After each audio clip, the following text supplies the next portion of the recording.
عليكم يا شباب، معكم حلقه جديده مع ايس تيوب جيمنج. انا خلاص دماغي لفت، فقلت لا لازم اخد بقى القرار، واخد القرار منكم انتم ومن تصويتكم. هتقول لي تصويت ايه بالظبط؟ طبعا انتوا طلبتوا مني لعب مختلفه، وهحط دلوقتي تصويت. هتلاقي التصويت فوق على ايدك اليمين او على ايدك الشمال، هتلاقي فيه زي علامه تعجب. دي هتصوت للالعاب اللي احنا المفروض ننزلها او المفروض نبدا نشتغل عليها عشان نبدا ننوع في القناه زي ما انتوا طلبتوا وزي ما انا وعدتكم. فطبعا يا شباب، اول لعبه اتطلبت مني، اللعبه دي قديمه بس خد بالك اللعبه دي قديمه بس اتطلبت مني كتير. لعبه اسمها راست، المفروض تظهر قدامك دلوقتي، وفي نفس الوقت هتلاقيها في التصويت لو انت حابب تصوت للعبه دي.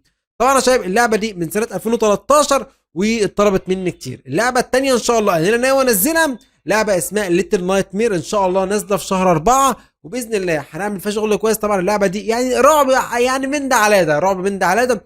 وطبعا في لعبه ثالثه، لعبه اسمها رافت، انتوا طلبتوها مني برضو ان انا انزلها، فانا برضو من تصويتكم ومن تعليقاتكم هعرف انتوا اللعبه دي انزلها ولا ما انزلهاش. وفي حاجه اخيره، طبعا دي انا مش هقدر انزلها لان وعدتكم ان انا هجيبها، بس للاسف مش هجيبها وهعرفكم ايه السبب. هي لعبه فور اونر وهقول لكم ايه السبب دلوقتي. شايفين يا شباب فور اونر؟ انا كنت خلاص والله ناوي اجيبها. بص التقييم عامل ازاي، تقييم سيء جدا والناس عامله كلها ديسلايك. هوريكم عشان تشوفوا بنفسكم.